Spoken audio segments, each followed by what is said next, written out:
Dhi nyime en riwruok pinje mag Afrika ma Ugwe EAC kidek bedo gomenda achiel kachiel e thuolo mar higni 4 mabiro kendo nyalo chuno mondo mi olos bengi maduong' mar Afrika ma Ugwe kopuodhe kod jotelo mawuok e pinjego.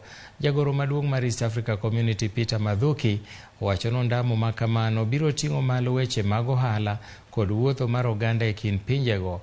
E twak kod ute mag fwambo e kaunti ma Machakos ewi gigo mar riwruok pinje Afrika ma Ugwe abiro keto maino e higani, Mathuki nomedo ni gibiro oro komiti e piny Somalia manono ikruok mare bedo achiel kuom pinje manie riwruok mar pinje mag Afrika ma Ugwe.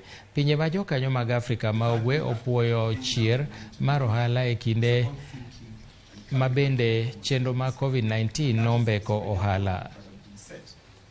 This year we are going to finalize possibly where we are going to have the East African Monetary Institute.